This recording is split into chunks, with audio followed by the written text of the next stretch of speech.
Epitáfios. Talvez não exista nada mais poético do que um epitáfio. Os epitáfios são frases curtas e poderosas, capazes de iluminar o modo como uma pessoa se via ou era vista por outras pessoas. O epitáfio é um meio encontrado para que a voz do morto ecoe entre os vivos, mesmo após a destruição de seu corpo físico. Ele reafirma a máxima: o corpo morre, mas as ideias não podem morrer, pelo menos enquanto houver sol, ou alguém lembrar delas. Há muitos epitáfios históricos interessantes. Os de maior destaque são os epitáfios coletivos, pois reafirmam a identidade ou a maneira de pensar de um grupo.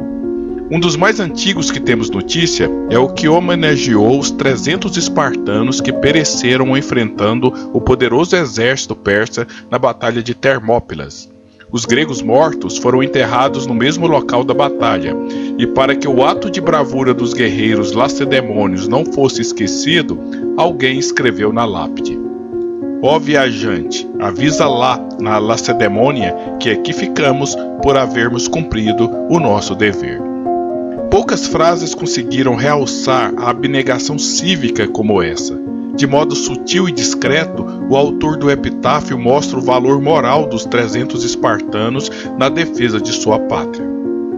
Outro epitáfio coletivo, também marcante, foi escrito por um poeta em homenagem aos soldados europeus que lutaram na Primeira Guerra Mundial. Se alguém perguntar por que morremos, diga-lhe porque nossos pais mentiram. Depois de quase um século de romantismo e nacionalismo, exaltando a bravura e a pátria, os jovens europeus estavam loucos para mostrar a sua valentia em defesa de seu país. Pensavam na guerra como uma oportunidade para demonstrar bravura e depois ter muitas experiências para contar quando voltarem para casa. Mas muitos deles não voltaram, e os outros ficaram tão horrorizados que permaneceram mudos. É que a Grande Guerra não foi o que eles esperavam. Foi uma guerra longa, suja, com o uso de armas químicas e novos armamentos letais. Os soldados ficaram em trincheiras, em meio à lama, ao frio, como e junto aos ratos. Daí o epitáfio do poeta criticando a guerra. Mas esse epitáfio poético, na verdade, poderia ser um epitáfio real. No epitáfio do segundo tenente Arthur Conan Young, alguém escreveu: sacrificado pela falácia de que a guerra poderia acabar com a guerra.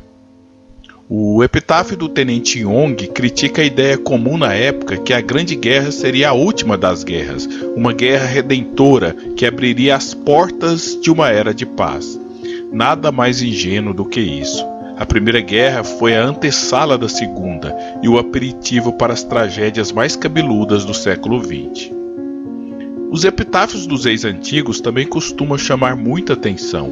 O de Ciro, o grande rei persa, é muito instrutivo. Homem, quem quer que sejas, e de onde quer que venhas, pois sei que virás, eu sou Ciro, aquele que deu o império aos persas. Não me invejes, portanto, este pouco de terra que esconde meu corpo. É um epitáfio que traz uma reflexão sobre a fugacidade da existência. A sua mensagem é que até os homens mais poderosos que conquistaram milhares de quilômetros de terras, após a morte, terão que se contentar com um modesto quinhão que lhes foi reservado. Não se sabe o que estava escrito na tumba atualmente desaparecida do famoso Alexandre, mas os gregos, que gostavam muito de epitáfios, imaginaram um para o rei macedônio. Ele dizia o seguinte: agora uma tumba será suficiente para aquele que o mundo não era o bastante.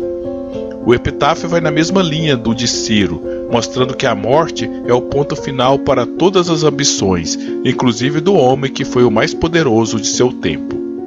Há epitáfios reais bem curiosos. Aristóteles cita um epitáfio de um rei assírio chamado Sardanapalo. É provável que seja o do rei Assurbanipal.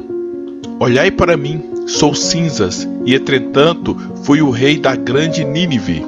Tudo que possuo agora são comilanças, bebedeiras e trepadas de que gozei durante toda a minha vida. Todo o resto, tesouros, poder, eu perdi. Sim, aí está para os homens a verdadeira sabedoria.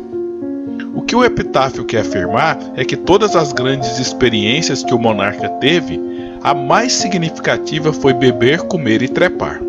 Talvez por isso que Aristóteles afirmou que parece mais o epitáfio de um boi do que de um grande rei. Mais ou menos na mesma linha hedonista, temos o epitáfio que alguém imaginou para o poeta Anacreonte. Estrangeiro, ao passares junto a esta tumba de Anacreonte, entre e faz-me libações, ex-soldado ao vinho.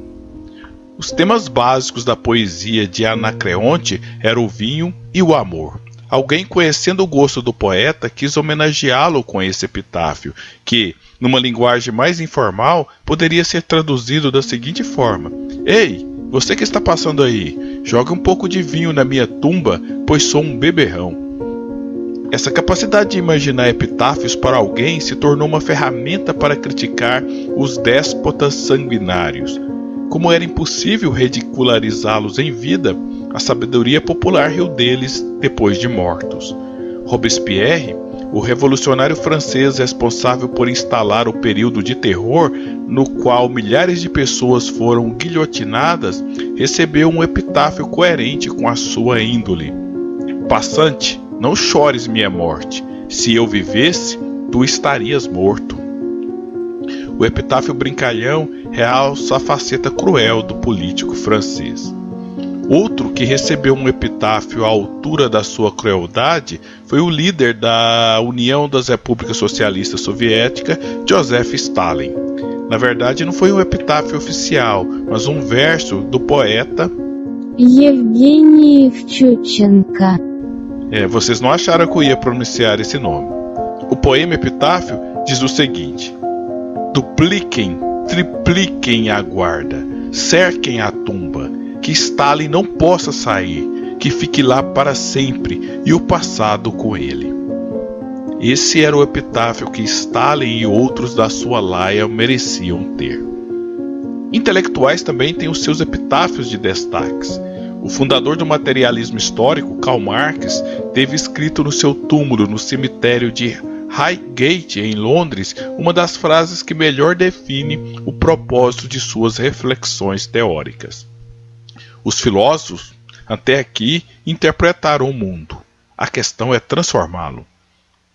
Não sei quem teve a ideia de colocar a 11ª das teses sobre Feuerbach como o epitáfio, mas a escolha foi muito acertada, pois ninguém preocupou tanto em transformar o mundo como Karl Marx. Outro intelectual que teve uma das suas frases marcantes escolhida como epitáfio foi o crítico cultural alemão Walter Benjamin. Ele morreu em 1940 ao tentar atravessar a fronteira da França com a Alemanha para fugir dos nazistas na cidade de Portbou. Ele foi enterrado na cidade onde morreu e uma amiga pagou um túmulo que tinha validade para 5 anos. Após esse período, seus restos mortais foram colocados numa vala comum.